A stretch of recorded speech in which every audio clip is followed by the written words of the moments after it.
Nageenya Waaqayyoo kadhannaa haadha keenya giiftii keenya Maariyaamii eegumsa argamoota bakka isin jirtanitti si wajjin haa ta'u. Akkam jirtu hordoftoota amantaa Ortodoksii akkasumas miseensota waldaa keenya biyya alaaf biyya keessa jirtan.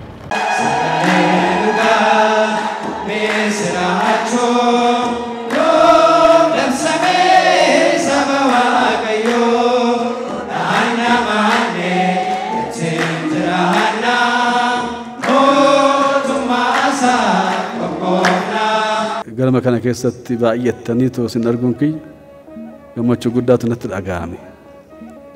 Ana waan guddaadha. Waldeenyi kun calqabamee odoo duubatti deebi'e nuti itti qaana'a gaarii miti. Garuu fuulduratti akkanatti deemuun isaa kun waan guddaadha. Sarana duunullee homaa rakkoon hin jiru.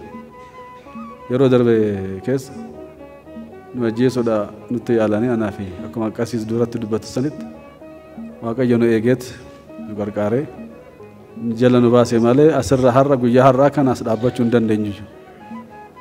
Kanaafuu duuneellee waldeenyi kun akka itti fufu barbaanna. Ani hoonan du'e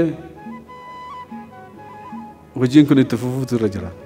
Isin amma maqaan keechan akka maqaa keechan irraa kaanii hoggaa laallu waldaa duuka bu'ootaa jedha. Duuka bu'ootaa jechaan warruma duuka bu'oota tan duraanii sanii duuba buutanii isaan warratti duuba buutanii hojjetan jechaadha bakka buutanii jechaadha. Hojjaan kun hojjaa guddaadha. Hojjaa wareegamas hin gaafatu. Hojjaa gamnummaas hin gaafatu jechaadha.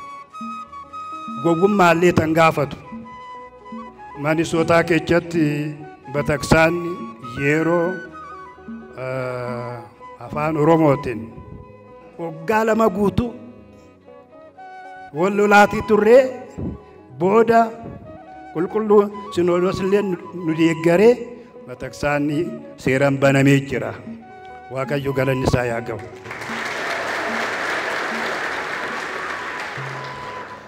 Koree ijaaranii waajjira kiyyas jigsuudhaaf anillee akka achitti hin deebine ija kiyyallee akka hin laalle of ijaaranii hojjechaa waan jiraataniif bataksaanni kun keechanii har'arraa calqabee akka eegdan adaraa isinittan kenna jechaadha.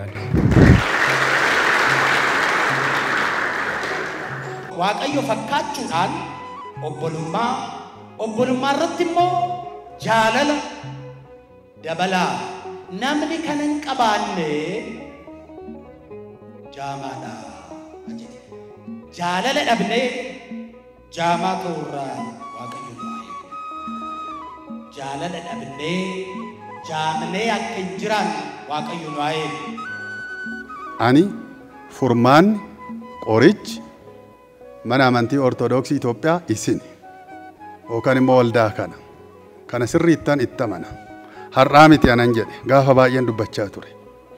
Hundumtuu kana booda labsiidhaan odoon ta'in gatteechanii waldaa maqaa Oromootiin hundaa'e hundi waldaa duuka bu'ootaa wajjin hojjedha. Warri wajjin hojjedha.